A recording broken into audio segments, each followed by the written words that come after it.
अस्सलाम वालेकुम। तुम्हारी तड़प तुम्हें तहज्जुद तक ले आई है।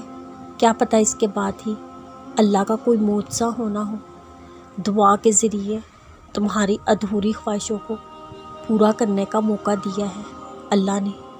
दुआ मांगना कभी मत छोड़ना। क्या पता अल्लाह ताला को तुम्हारा मांगना पसंद हो। क्या पता अल्लाह को तुम्हारा सब्र पसंद आ जाए। तो बस सब्र रखो, मांगते रहो, अल्लाह की तरफ से जल्दी मदद आएगी। मुझसे करना अल्लाह का काम है। तुम्हारा काम सिर्फ यकीन के साथ दुआ मांगना है, सब्र रखना है। मांगो उससे, वो रब है, वो देगा। उसके लिए कोई चीज़ नामुमकिन नहीं। वो मालिक है तमाम जहानों का। जिन रास्तों से अल्लाह तुम्हें गुजार रहा है, मुमकिन है उन्हीं का आखिरी किनारा मुझसे से मिल जाए। अल्लाह तो बिन मांगे ख्वाहिशें पूरी कर देता है, तो मांगने पर मुझसे ही देगा ना। जिन दुआओं की इब्तिदा तहज्जुद से हो जाए, उन दुआओं की ताबीर बड़ी कमाल की होती है। सब्र की इंतहा तुमने करनी है, मुझसे की इंतहा अल्लाह करेगा। दुरूद पाक दुआओं की कबूलियत का वसीला है। मुमकिन है ये इंतज़ार दरअसल तुम्हारी यकीन का इम्तिहान हो, और तुम जो मांगते हो दुआओं में वही तुम्हारे सब्र का इनाम हो।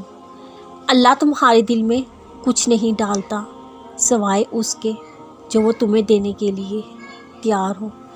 जिन दुआओं को अल्लाह दिल के करीब रखता है, उन्हें नसीब का हिस्सा बनने से कोई नहीं रोक सकता। तुम तहज्जुद तक तब आने लगते हो जब कोई खैर होने वाली होती है। दिल का बार बार एक ही दुआ के लिए अल्लाह के सामने रोना इत्तेफाक नहीं होता। हो सकता है तुम्हारा ये नामुमकिन से मुमकिन तक का सफ़र तहज्जुद से तय होना हो। अल्लाह तुम्हारी दुआओं से कभी बेजार नहीं होता। अल्लाह को तुम्हारी दुआओं का इंतज़ार होता है, और तहज्जुद से तारुफ तुम्हारा बेवजह नहीं हो रहा।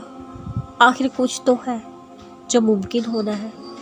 तहज्जुद की दुआएं मुझसे के इतने करीब होती हैं जितना उस वक्त अल्लाह तुमसे करीब होता है। जिन हाथों को तुमने दुआ में उठा रखा है, उन हाथों में एक दिन वो सब होगा जिसके लिए तुम अल्लाह के सामने गिड़गिड़ाते हो। जो आंसू तुमने तहज्जुद में बहाए हैं, उनका अल्लाह के पास कोई तो सिला होगा। अल्लाह जहाँ से चाहे नसीब पलट दे, उसकी कुदरत तुम्हारी समझ से बाहर है।